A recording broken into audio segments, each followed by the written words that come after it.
एक छोटे से घर में गुलाबो नाम की एक प्यारी सी नन्ही पिग रहती थी। उसने आज 82 साल पुराना जड़ी बूटियों का लाजवाब सूप बनाया था। उसकी खुशबू दूर दूर तक फैल रही थी। घर के बाहर भैरव नाम का एक बड़ा धूर्त भेड़िया चुपचाप उसके दरवाजे के पास आ पहुंचा। उसका इरादा साफ था, किसी भी तरह इस नन्ही गुलाबो को पकड़कर भून कर खाना। इसलिए उसने दरवाजा खटखटाया। भेड़िया भैरव रोनी सूरत बनाकर बोला, अरे बाहर बहुत ठंड है, मुझे अंदर आने दो, बस थोड़ी देर आग तापनी है। नन्ही गुलाबो बहुत होशियार थी। उसे एक तरकीब सूझी। उसने एक बड़ा बर्तन लिया, उसमें ठंडा पानी भर दिया। फिर उसने अपने पके हुए खास सूप को ढक दिया और इस बड़े बर्तन को चूल्हे पर चढ़ाकर गर्म करना शुरू कर दिया। इतना करने के बाद उसने भेड़िया भैरव को एक कोने में खड़े होकर थोड़ी देर आग तापने की इजाजत दे दी। जब नन्ही गुलाबो ने अपना सारा जड़ी बूटी का सूप मजे से पी लिया, तब तक बाहर खड़ा भेड़िया ठंड से लगभग जम चुका था। वो बार बार अंदर आना चाहता था, लेकिन वहाँ तो दरवाजा ही नहीं खुला। भेड़िया भैरव ने मीठी मीठी बातें बनाई और कसम खाई कि वो गुलाबो को बिल्कुल परेशान नहीं करेगा। लेकिन इस चालबाज भेड़िए की बातों पर कौन यकीन करता। नन्ही गुलाबो ने झट से एक बड़ा बोरा निकाला।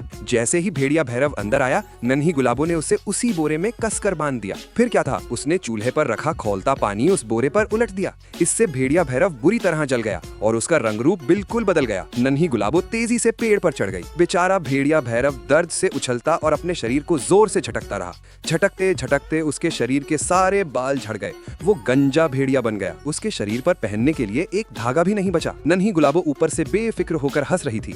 भेड़िया भैरव को बहुत शर्मिंदगी महसूस हुई। उसने सोचा, हाय, मैं अब इस जंगल का राजा कैसे कहलाऊंगा। इस गंजे भेड़िए ने अपनी सफेद पंजों वाली टोली को आवाज दी।